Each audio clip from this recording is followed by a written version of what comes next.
Enjoy ಮಾಡ್ತಾ ಇದ್ದೀರಾ ಅನ್ಕೊಂಡಿದ್ದೀನಿ. ಎಂಜಾಯ್ ಮಾಡ್ರಲ್ಲ, ಇರೋದು ಒಂದೇ ಜೀವನ.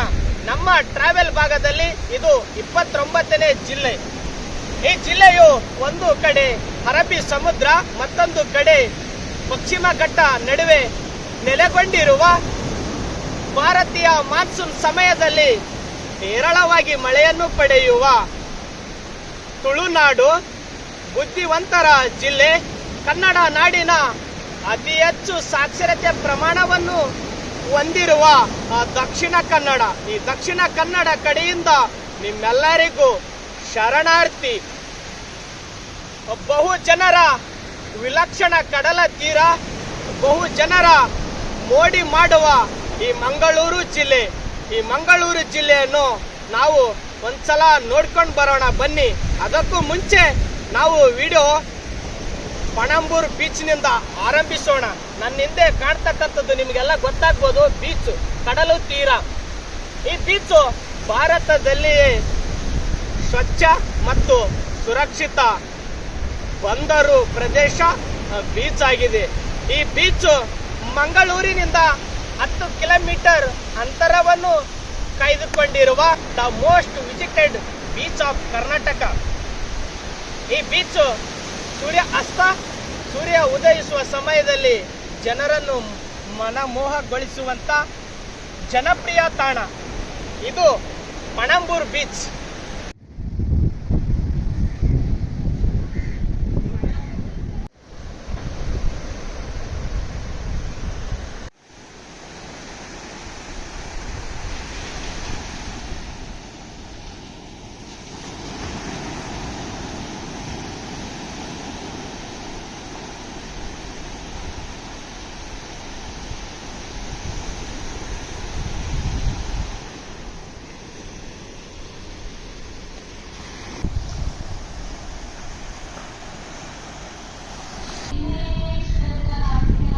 ಕುದ್ರೋಳಿಯ ಗೋಕರ್ಣನಾಥ, ಮಂಗಳೂರಿನಲ್ಲಿ ಅತಿ ಹೆಚ್ಚು ಜನಸಂಖ್ಯೆ ಇರುವ ಬಿಲ್ಲವರ ಆಧ್ಯಾತ್ಮಿಕ ಕೇಂದ್ರವೇ ಈ ಗೋಕರ್ಣನಾಥ. ಗೋಕರ್ಣನಾಥ ಎಂದರೆ ನಾವು ಶಿವನ ರೂಪವೆಂದು ಹೇಳಲಾಗುತ್ತದೆ. ಹಲವು ಕ್ಷೇತ್ರದಲ್ಲಿ ಪರಿಣಿತರು, ಸಮರಕಲೆ ನುರಿತರಾದ ಬಿಲ್ಲವರ ಪುಣ್ಯ ಕ್ಷೇತ್ರವಿದು. 1912ರಲ್ಲಿ ಹೊಗೆ ಬಜಾರ್ನ ಕೊರಗಪ್ಪರು ನಿರ್ಮಿಸ್ತಾರ. ಆಧ್ಯಾತ್ಮಿಕ ಗುರುಗಳು ಮತ್ತು ಸಮಾಜ ಸುಧಾರಕರಾದ ನಾರಾಯಣ ಗುರುಗಳಿಂದ ಪ್ರತಿಷ್ಠಾಪಿಸಲ್ಪಟ್ಟ ಗೋಕರ್ಣನಾಥ ಅಥವಾ ಶಿವನ ರೂಪದ ಕುದ್ರೋಳಿಯ ಗೋಕರ್ಣನಾಥ.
ಪ್ರತಿ ವರ್ಷ ಶಿವರಾತ್ರಿಯಂದು ಇಲ್ಲಿ ಗೋಕರ್ಣನಾಥದಲ್ಲಿ ಜಾತ್ರಾ ವಿಜೃಂಭಣೆಯಾಗಿ ಜರುಗುತ್ತಾ ಪ್ರತಿನಿತ್ಯ 12:45 ದಾಸೋಹ ಕಾರ್ಯಕ್ರಮವು ಈ ದೇವಸ್ಥಾನದಲ್ಲಿ ನಿಮಗೆ ದೊರಕುತ್ತದೆ.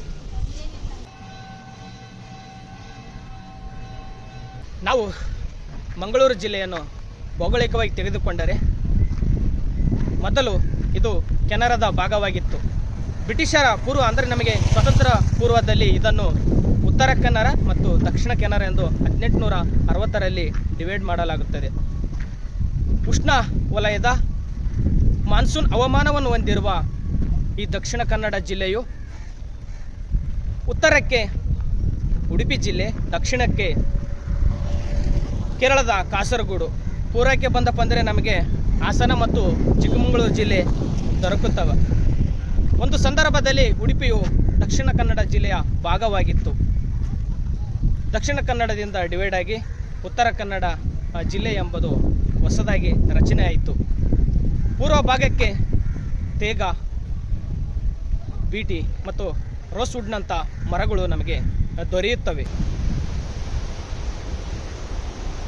ಸುರತ್ಕಲ್ನ ಬೀಚ್, ಈ ಬೀಚಿಗೆ ಕರೆದುಕೊಂಡು ಬರಲು ಒಂದು ಮುಖ್ಯವಾದ ಕಾರಣವಿದೆ. 1970-72ರ ಸಂದರ್ಭದಲ್ಲಿ ಇವಾಗ ನಮಗೇನಪ್ಪ ಅಂದರೆ GPS ಇದಾವ, ಗ್ಲೋಬಲ್ ಪೊಸಿಷನಿಂಗ್ ಸಿಸ್ಟಮ್ ಮತ್ತು ನ್ಯಾವಿಗೇಷನ್, ನಮಗೆ ಒಂದು ದಾರಿಗೆ ತಲುಪಲು ಅವು ಸಹಾಯ ಮಾಡ್ತಾವೆ. 1970 ಮತ್ತು 72ರಲ್ಲಿ ಈ ಥರ ಸಿಸ್ಟಮು ಅಭಿವೃದ್ಧಿನ ಪಡಿಸಿದ್ದಿಲ್ಲ. ಆ ಸಂದರ್ಭದಲ್ಲಿ ಇಲ್ಲಿ ಬರ್ತಕ್ಕಂಥ ಸಮುದ್ರದ ಯಾನಿಕರು ಅವರು ತಮ್ಮ ದಡವನ್ನು ಹೇಗೆ ಸೇರ್ತಿದ್ದಾರೆ ಅಂದರೆ, ಇಲ್ಲಿ ಕಾಣ್ತಾ ಇದೆಯಲ್ಲ, ಇದು ಒಂದು ಉದಾಹರಣೆ. ಸುರತ್ಕಲ್ಲಿನಲ್ಲಿ ಇರ್ತಕ್ಕಂಥ ಲೈಟ್ ಹೌಸ್ ಅಥವಾ ದೀಪ ಸ್ತಂಭ. ಈ ದೀಪ ಸ್ತಂಭದ ಮೂಲಕ ಸಮುದ್ರದ ಯಾನಿಕರು ತಮ್ಮ ವಸ್ತುಗಳು ಅಥವಾ ತಮಗೆ ಸರಕುಗಳು ಈ ದಡಕ್ಕೆ ಸೇರಿಕೊಳ್ಳಲು, ಅಂದರೆ ಸುತ್ತಮುತ್ತ ನೋಡಿದರೂ ನೀರಿರ್ತಕ್ಕಂಥ ಆ ಸಂದರ್ಭದಲ್ಲಿ ಈ ದೀಪವು ತಮಗೆ ಮಾರ್ಗದರ್ಶನ ನೀಡುತ್ತದೆ. ಯಾರಿಗೆ? ಸಮುದ್ರದ ಯಾನಿಕರು. ಇದು ಸುರತ್ಕಲ್ಲಿನ ಲೈಟ್ ಹೌಸ್. ಈ ಸಮುದ್ರದ ಮೂಲಕ ಹಡಗುಗಳು ಈ ಲೈಟ್ ಹೌಸ್ ಮೂಲಕ ತಮ್ಮ ದಡವನ್ನು ತಲುಪುತ್ತಿದ್ದರು. ಈ ಥರ ಎತ್ತರದ ಪ್ರದೇಶದಲ್ಲಿ ನಿರ್ಮಾಣ ಮಾಡ್ತಿದ್ರು. ಅಂದರೆ ನಾವಿಕರಿಗೆ ತಮ್ಮ ಗುರುತು ಅಥವಾ ತಾವು ತಲುಪಬೇಕಾದ ಕೆಲವು ದಂಡೆಗಳನ್ನು ಅಥವಾ ದಡಗಳನ್ನು ಸೇರಿಕೊಳ್ಳಲು ಈ ದೀಪಸ್ತಂಭವು ಸಹಾಯಕವಾಗಿ ಕಾರ್ಯನಿರ್ವಹಿಸುತ್ತಿದ್ದವು. ಈ ದೀಪಸ್ತಂಭದ ಮೇಲ್ಗಡೆಯಿಂದ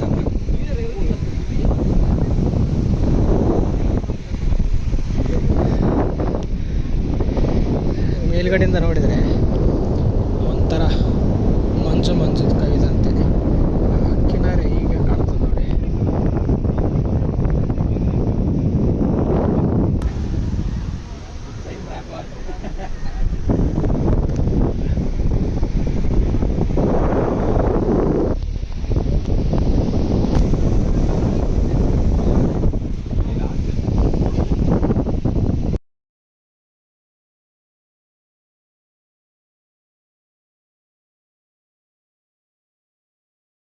ಒಂದೊಂದು ನಗರದಲ್ಲಿ ಶಕ್ತಿ ದೇವತೆ ಆರಾಧಿಸುವ ದೇವರುಗಳು. ಈಗ ಚಾಮುಂಡಿ ಮೈಸೂರು, ಹಾಸನದ ಹಾಸನಾಂಬೆ, ಕೋಲಾರದ ಕೋಲಾರಮ್ಮ, ಹಾಗೆ ಸವದತ್ತಿ ನಗರದ ಯಲ್ಲಮ್ಮ, ಹಾಗೆ ನಮ್ಮ ಮಂಗಳೂರಿನ ಆರಾಧ್ಯ ದೇವೆ ಮತ್ತು ಶಕ್ತಿ ದೇವತೆ ಯಾರು ಗೊತ್ತಾ? ಮಹಾತೋಬರ್ ಶ್ರೀ ಮಂಗಳ ದೇವಿ. ಅಲುಪರ ರಾಜ ಕುಂದವರ್ಮನಿಂದ ನಿರ್ಮಿತವಾದ, ಕೇರಳದ ಶೈಲಿಯಲ್ಲಿ ನಿರ್ಮಿತವಾದ 9ನೇ ಶತಮಾನದ ಈ ನಗರದ ಮಹಾತೋಬರ್ ಮಂಗಳದೇವಿ. ಈ ದೇವಸ್ಥಾನವನ್ನು ಮತ್ಸ್ಯೇಂದ್ರನಾಥ ಶಿಷ್ಯಳಾಗಿದ್ದ ಪ್ರೇಮಲಾ ದೇವಿಯ ಸ್ಮರಣಾರ್ಥಕವಾಗಿ ಈ ನಗರದಲ್ಲಿ ಸ್ಥಾಪನೆ ಮಾಡಿದ ಮಹಾತೋಬರ್ ಶ್ರೀ ಮಂಗಳ ದೇವಿ, ಬೊಳಾರ ಮಂಗಳ.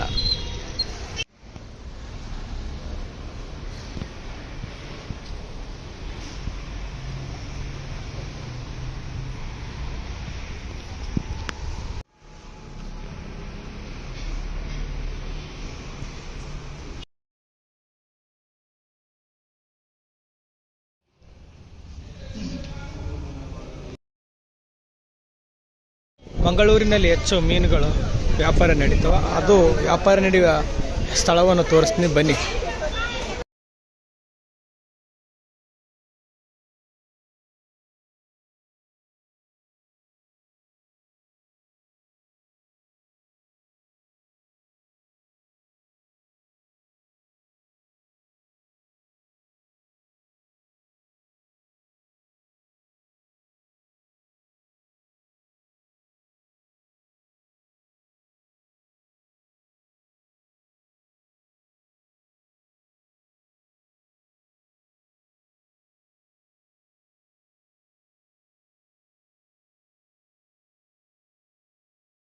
ತರಕಾರಿ ಮಾರ್ತೀವಲ್ಲ ಮಾರ್ಕೆಟ್, ಆ ಥರ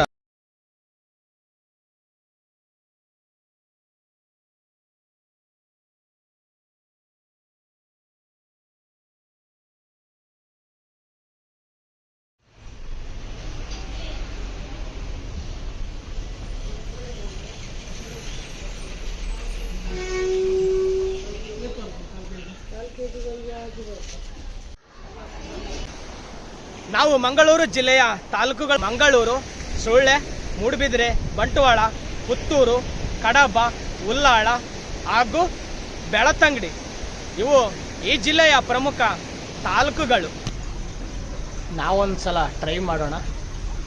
ಫಿಶ್ ಸ್ಪಾ ಅಂತೆ, ಅಂದರೆ ಆ ನೀರಿನಲ್ಲಿರ್ತಕ್ಕಂಥ ಸಣ್ಣ ಸಣ್ಣ ಮೀನುಗಳು ನಾವು ಅದರಲ್ಲಿ ಕಾಲುಗಳು ಬಿಟ್ಟಪ್ಪ ಅಂದರೆ ಅದು ಯಾವತ್ತಿರೋ ನಮಗೆ ಅನುಭವ ಆಗುತ್ತೆ ಮತ್ತು ಅದರಿಂದ ಏನು ಬೆನಿಫಿಟ್ ಇದಾವಂದು ನಾವೊಂದು ಸಲ ಟ್ರೈ ಮಾಡೋಣ.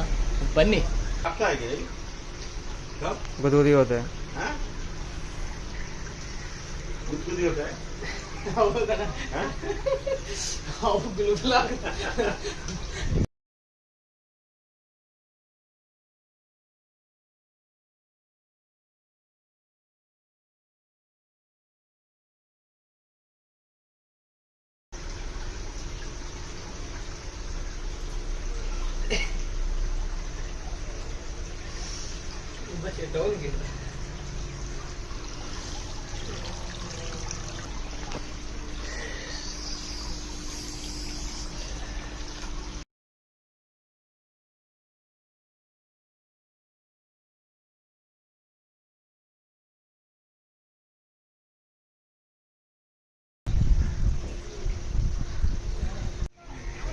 ಫಿಶ್ ಸ್ಪಾದಿಂದ ಏನು ಬೆನಿಫಿಟ್ ಅಥವಾ ಯೂಸ್ ಇದೆ ಅಂದರೆ ಇಲ್ಲಿ ನೋಡಿ.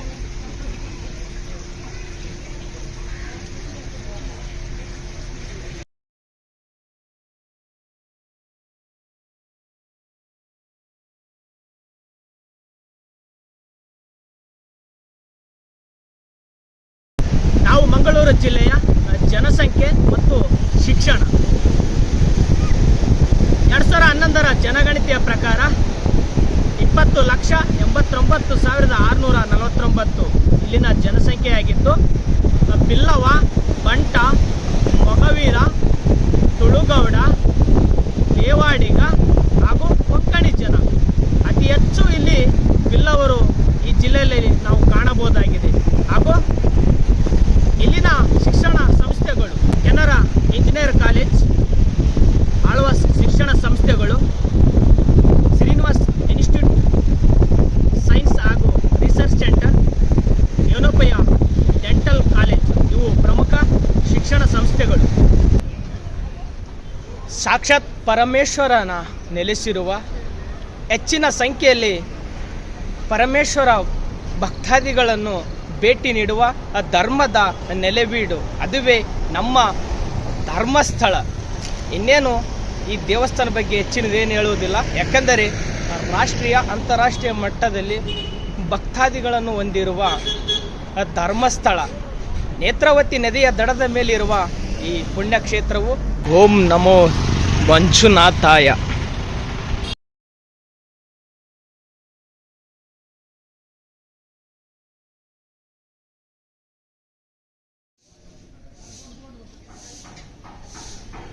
ಓಂ ನಮೋ ಮಂಜುನಾಥಾಯ.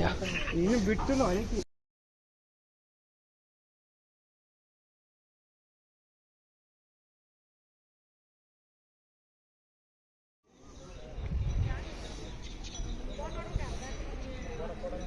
ನೀವು ಯಾರಾದರೂ ಧರ್ಮಸ್ಥಳಕ್ಕೆ ಬಂದರೆ ಕಡಿಮೆ ಖರ್ಚಿನಲ್ಲಿ ವಸತಿ ಗೃಹ ಲಭ್ಯವಿದ್ದು ನೀವು ನೇತ್ರಾವತಿಯ ನದಿಯಲ್ಲಿ ಸ್ನಾನ ಮಾಡಿಕೊಂಡು ದರ್ಶನವನ್ನು ಪಡೆದುಕೊಂಡು ಹೋಗಿ ನಿಮಗೆ ಮಂಜುನಾಥ ಸ್ವಾಮಿಯು ಒಳಿತನ್ನು ಮಾಡಲಿ. ನಮೋ ಶ್ರೀ ಮಂಜುನಾಥ. ಈ ನಾಡಿನ ನನಗೆ ತುಂಬ ಇಷ್ಟವಾಗುವ 2 ದೇವಸ್ಥಾನ, ಒಂದು ಕಲ್ಲೂರದ ಮೂಕಾಂಬಿಕೆ, ಎರಡನೇದು ನಮ್ಮ ಕುಕ್ಕೆ ಸುಬ್ರಹ್ಮಣ್ಯ. ಲಾಸ್ಟ್ ಟೈಮಲ್ಲಿ ನಮ್ಮ ತಾಯಿ ಜೊತೆ ನಾನು ಈ 2 ದೇವಸ್ಥಾನವನ್ನು ನೋಡ್ಕೊಂಡು ಹೋಗಿದ್ದೆ. ಈ ಸಲ ಯೂಟ್ಯೂಬ್ ವಿಡಿಯೋ ಮಾಡೋ ಸಲುವಾಗಿ ಮರಳಿ ಕುಕ್ಕೆ ಸುಬ್ರಹ್ಮಣ್ಯಗೆ ಬಂದಿದ್ದೀನಿ. ಈ ದರ್ಶನ ಮಾಡುತ್ತಾ ಈ ದೇವಸ್ಥಾನವನ್ನು ವಿವರಿಸ್ಕೊಂತ ಹೋಗೋಣ, ಬನ್ನಿ. ಕುಮಾರಧರ ನದಿಯ ದಡದ ಮೇಲಿರುವ ಕುಕ್ಕೆ ಸುಬ್ರಹ್ಮಣ್ಯ ದೇವಸ್ಥಾನವು ಮಂಗಳೂರು ಜಿಲ್ಲೆಯ ಪ್ರಮುಖ ಧಾರ್ಮಿಕ ಕೇಂದ್ರ.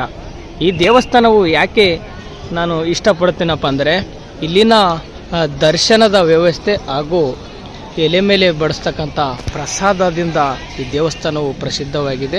ಯಾಕೆ ಇವೆರಡು ದೇವಸ್ಥಾನಗಳು ಇಷ್ಟ ಆದಪ್ಪ ಅಂದರೆ ಇದು ಕುಕ್ಕೆ ಸುಬ್ರಹ್ಮಣ್ಯ ದೇವಸ್ಥಾನದಲ್ಲಿ ಅಷ್ಟೇ ಬೇಗನೆ ದರ್ಶನ ಮತ್ತು ಇಲ್ಲಿ ಬಡಿಸುವಂಥ ಪ್ರೀತಿಯ ಭೋಜನವು ಅತಿ ಇಷ್ಟವಾದದ್ದು ಇವೆರಡು ವ್ಯವಸ್ಥೆ. ಮತ್ತು ನಾನು ಕಲ್ಲೂರು ಮೂಕಾಂಬಿಕೆ ಹೋದಲ್ಲಿ ಅಲ್ಲಿನ ತಾಳೆ ಮತ್ತು ವಾದ್ಯದ ಮೂಲಕ ಪಂಜಿನ ಮೂಲಕ ಅಲ್ಲಿ ನಡೀತಕ್ಕಂಥ ಪೂಜಾ ಕಾರ್ಯಕ್ರಮಕ್ಕೂ ಆ ದೇವಸ್ಥಾನಕ್ಕೆ ಮನಸ್ಸೋತೀನಿ.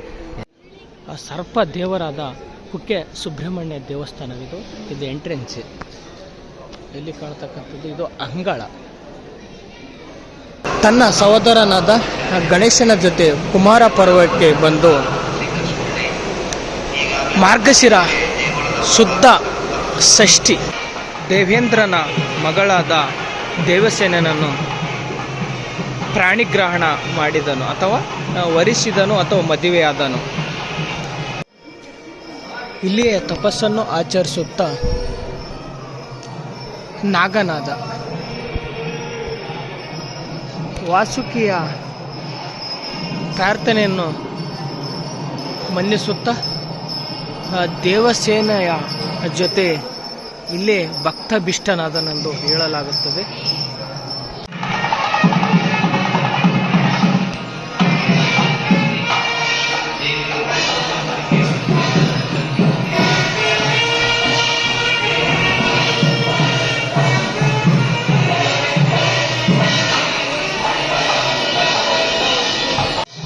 ಭಕ್ತ ಭೀಷ್ಟ ಪ್ರದಾಯಕನಾಗಿ ಇಲ್ಲಿ ಕ್ಷೇತ್ರದ ಅಧಿದೇವತೆನಾದನು.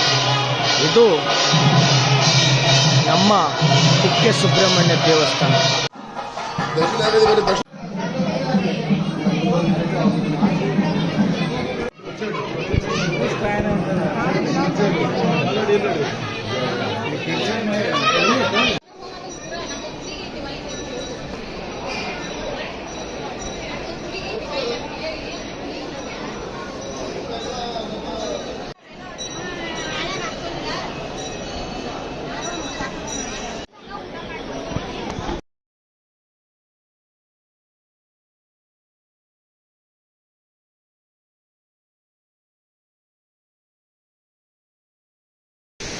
ನಾವು ಮಂಗಳೂರು ಜಿಲ್ಲೆಯ ಇತಿಹಾಸವನ್ನು ತೆಗೆದುಕೊಂಡರೆ ಪರಶುರಾಮನು ಪಶ್ಚಿಮದ ಕರಾವಳಿಯನ್ನು ಸೃಷ್ಟಿಸಲು ವರುಣನಿಂದ ವರವನ್ನು ಪಡೆದುಕೊಂಡು ತನ್ನ ಕೊಡಲಿಯ ಮೂಲಕ ಈ ನಮ್ಮ ಕರಾವಳಿಯ ಮಂಗಳೂರನ್ನು ಸೃಷ್ಟಿಸಿದ್ದನು.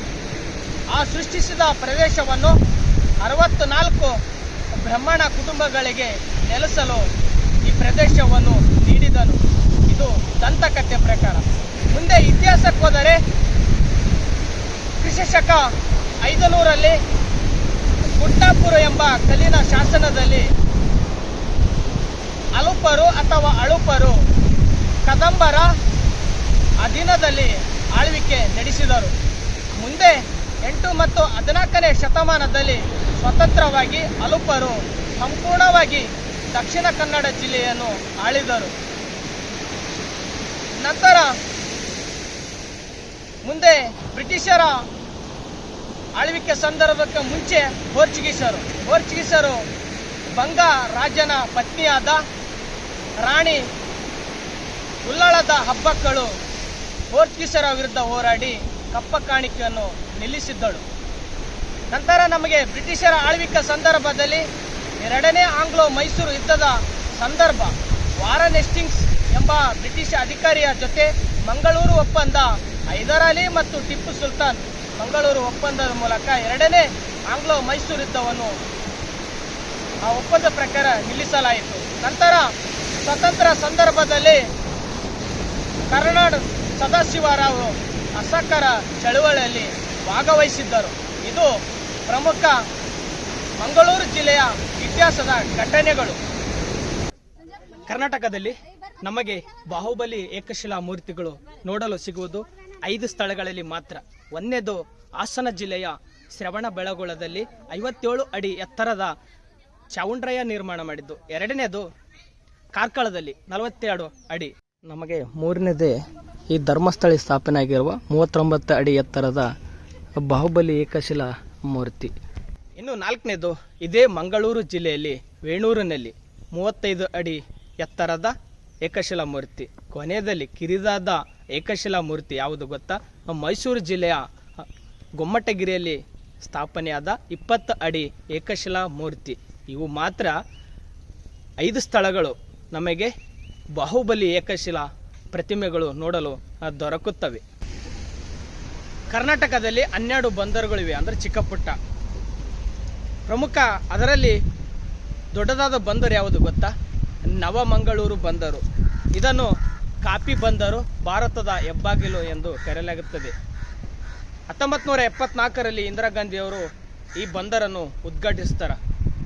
ಅದರ ಒಳಗಡೆ ಯಾರನ್ನ ಇಡಲ್ಲ ಮತ್ತು ನಿಷೇಧಿತ ಪ್ರದೇಶವಾಗಿರೋದರಿಂದ ಫುಲ್ ಸೆಕ್ಯೂರಿಟಿ ಇರ್ತದೆ. ಸುಮ್ಮನೆ ದೂರದಿಂದ ನಾವು ವಿಡಿಯೋ ಮಾಡಿದ್ದೀನಿ, ಅದನ್ನು ತೋರಿಸ್ತೀನಿ ಬನ್ನಿ. ಇದು ಪ್ರಮುಖ ನಮ್ಮ ಕರ್ನಾಟಕದ ಬಂದರುಗಳಲ್ಲಿ ನವಮಂಗಳೂರು ಬಂದರು ಒಂದು. ಇಲ್ಲಿ ಕಾಫಿ, ಗೋಡಂಬಿ, ಪೆಟ್ರೋಲಿಯಂ ತೈಲಗಳು ಹಾಗೂ ಕಬ್ಬಿಣದ ಕಂಟೈನರ್ಗಳು ಸಾಗಿಸಲು ಇರುವಂಥ ರಾಷ್ಟ್ರೀಯ ಅಂತಾರಾಷ್ಟ್ರೀಯ ವ್ಯಾಪಾರ ಕೇಂದ್ರ ಇದು ನವಮಂಗಳೂರಿನ ಬಂದರು. ಹಿಂದೆ ಕಾಣ್ತಕ್ಕಂಥದ್ದು ಪೆಟ್ರೋಲಿಯಂ ತೈಲ. ಇದು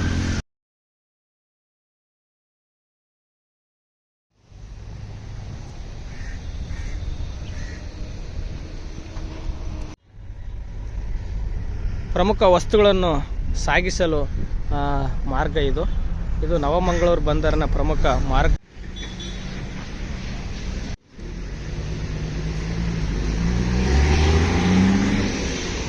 ಈ ಜಿಲ್ಲೆಯಲ್ಲಿ ಹರಿತಕ್ಕಂಥ ನದಿಗಳು ಯಾವಪ್ಪ ಅಂದರೆ ನೇತ್ರಾವತಿ, ಕುಮಾರಧಾರ, ಗುರುಪುರ ಅಥವಾ ಫಲ್ಗುಣಿ, ಶಾಂಭವಿ, ನಂದಿನಿ ಅಥವಾ ಪಾವಾಂಜೆ ಹಾಗೂ ಪಯಸ್ವಿನಿ.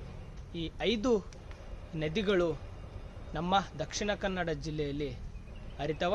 ಜೊತೆಯಲ್ಲಿ ಇದು ಅರಬ್ಬಿ ಸಮುದ್ರಕ್ಕೆ ಸೇರ್ಪಡೆಗೊಳ್ಳುವಂಥ ಪ್ರಮುಖ 5 ನದಿಗಳು.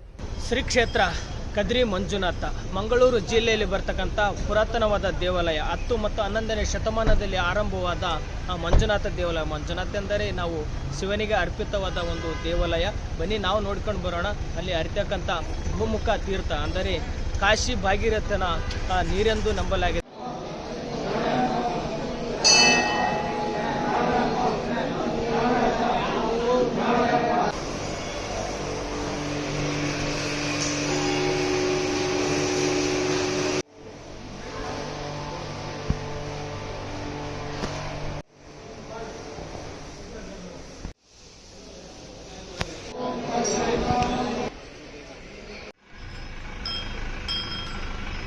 ಮಂಗಳೂರು ಜಿಲ್ಲೆಯ ನಾವು ಸಾರಿಗೆಯನ್ನು ತೆಗೆದುಕೊಂಡರೆ ರಸ್ತೆ ಸಾರಿಗೆ, ವಾಯು ಸಾರಿಗೆ ಮತ್ತು ಜಲ ಸಾರಿಗೆ ಈ ಮೂರನ್ನೂ ಒಳಗೊಂಡಿರುವ ಕರ್ನಾಟಕದ ಏಕೈಕ ಜಿಲ್ಲೆ. ಇಲ್ಲಿನ RTO register ಸಂಖ್ಯೆಗಳಾದ K19, K21, K62, K70 ಇವು ಅಧಿಕೃತವಾದ ವಾಹನಗಳ ರಿಜಿಸ್ಟರ್ ಸಂಖ್ಯೆ. ಹಾಗೂ ಅಂತಾರಾಷ್ಟ್ರೀಯ ವಿಮಾನ ನಿಲ್ದಾಣವು ಬಜ್ಪೆ ಈ ನಮ್ಮ ಮಂಗಳೂರಿನಲ್ಲಿದೆ. ಅದರ ಜೊತೆಯಲ್ಲಿ ಕರ್ನಾಟಕ ಮತ್ತು ಭಾರತದ ಆದ್ಯಂತ ಸಂಪರ್ಕವನ್ನು ಕಲ್ಪಿಸಲು ಇಲ್ಲಿನ ಪ್ರಮುಖ ರಾಷ್ಟ್ರೀಯ ಹೆದ್ದಾರಿಗಳಾದ NH66, NH73, NH75, NH169, NH275 ಇವು ಪ್ರಮುಖವಾದ ರಾಷ್ಟ್ರೀಯ ಹೆದ್ದಾರಿಗಳು. ಈ ಎಲ್ಲ ಹೆದ್ದಾರಿಗಳು ನಮ್ಮ ಮಂಗಳೂರು ಮೇಲೆ ಹಾದು ಹೋಗುತ್ತವೆ. ಈ ಜಿಲ್ಲೆಯ ಕೊನೆಯ ಮಾತು, ಅತಿ ಹೆಚ್ಚು ದೈವ ಭಕ್ತರನ್ನು ಹೊಂದಿರುವ ಮಂಗಳೂರು ಜಿಲ್ಲೆಯು ವಿಶೇಷವಾಗಿ ಕಂಬಳ ಆಟವನ್ನು ನಮ್ಮ ಕರ್ನಾಟಕದಲ್ಲಿ, ನಮ್ಮ ದಕ್ಷಿಣ ಕನ್ನಡ ಜಿಲ್ಲೆಯಲ್ಲಿ ಸಿಗುತ್ತದೆ. ಕರ್ನಾಟಕದ 2ನೇ ಆರ್ಥಿಕ ಕೈಗಾರಿಕಾ ವಲಯವನ್ನು ಹೊಂದಿರುವ ಮಂಗಳೂರು ಜಿಲ್ಲೆಯು ಸಿಮೆಂಟು, ತೈಲ ಹಾಗೂ ಮೀನಿನ ವ್ಯಾಪಾರವು ಅತಿ ಹೆಚ್ಚು ನಮ್ಮ ದಕ್ಷಿಣ ಕನ್ನಡ ಜಿಲ್ಲೆಯಲ್ಲಿ ವಾಣಿಜ್ಯ ವ್ಯಾಪಾರವನ್ನು ನಾವು ನೋಡಬಹುದಾಗಿದೆ. ಅಷ್ಟೇ ಅಲ್ಲ, ನಿಮಗೆ ಪ್ರತಿಯೊಂದು ಸ್ಥಳಗಳು ಪ್ರವಾಸೋದ್ಯಮಕ್ಕೆ ಮೀಸಲಿರುವ ಅನೇಕ ಮಹತ್ವದ ಸ್ಥಳಗಳು ಈ ಜಿಲ್ಲೆಯಲ್ಲಿ ದೊರೆಯುತ್ತವೆ. ಯಾಕಂದರೆ ಒನ್ ಸ್ಟೇಟ್ ಮೆನಿ ವರ್ಡ್, ಕರ್ನಾಟಕದಲ್ಲಿ ಅತಿ ಹೆಚ್ಚು ಪ್ರವಾಸೋದ್ಯಮ ನೋಡುವ ಸ್ಥಳಗಳು ನಮ್ಮ ದಕ್ಷಿಣ ಕನ್ನಡ ಜಿಲ್ಲೆಯಲ್ಲಿ ದೊರಕುತ್ತವೆ. ಹಲವು ಮತ್ತು ಬಹು ಜನರ ಬೇಡಿಕೆಯಾದ ದಕ್ಷಿಣ ಕನ್ನಡ ಜಿಲ್ಲೆಯನ್ನು ಮಂಗಳೂರು ಎಂದು ಹೆಸರನ್ನು ಬದಲಾಯಿಸಿ ಎಂದು ಹೋರಾಟಗಳು ಸಹ ಇಲ್ಲಿ ನಡೀತಾ ಇದ್ದು, ಯಾಕಂದರೆ ಮಂಗಳೂರು ಎಂಬ ಪದದಿಂದನೇ ವಿಶ್ವದಲ್ಲಿ ಗುರುತಿಸಿಕೊಳ್ತಾ ಇದೆ. ಅದಕ್ಕೆ ಈ ಜಿಲ್ಲೆಗೆ ಮಂಗಳೂರು ಜಿಲ್ಲೆ ಎಂದು ನಾಮಕರಣಗೊಳಿಸಿ ಎಂದು ಹೋರಾಟ ಮಾಡ್ತಾ ಇದ್ದಾರೆ. ಹುಲಿ ಕುಣಿತ, ಟೈಗರ್ ಡ್ಯಾನ್ಸ್ ಹಾಗೆ ಯಕ್ಷಗಾನ ಇಲ್ಲಿನ ಸಾಂಪ್ರದಾಯಿಕ ಅಥವಾ ಪ್ರಾದೇಶಿಕ ಕಲೆಗಳಾಗಿದ್ದು, ವಿಶೇಷವಾದ ಸಿಹಿ ಭಕ್ಷ್ಯಗಳು ನಮ್ಮ ಮಂಗಳೂರಿನಲ್ಲಿ ನಿಮಗೆ ದೊರಕುತ್ತವೆ. ನೀವು ಯಾರಾದರೂ ಈ ಜಿಲ್ಲೆಯನ್ನು ನೋಡಲು ಬಯಸಿದರೆ 1, 2 ಅಥವಾ 3 ದಿನ ಬಿಡುವು ಮಾಡಿಕೊಂಡು ಈ ಜಿಲ್ಲೆಯನ್ನು ನೋಡಿ. ಪ್ರತಿಯೊಂದು ಸ್ಥಳ ನಿಮಗೆ ಮನ ಮೋಹಕ ತಾಣಗಳು ನಿಮಗೆ ಇಲ್ಲಿ ದೊರಕುತ್ತವೆ. ಸಿಗೋಣ ನೆಕ್ಸ್ಟ್ ವಿಡಿಯೋದಲ್ಲಿ. ಇಲ್ಲಿಗೆ ಈ ವಿಡಿಯೋ ಮುಗಿಸೋಣ. ಜೈ ಹಿಂದ್.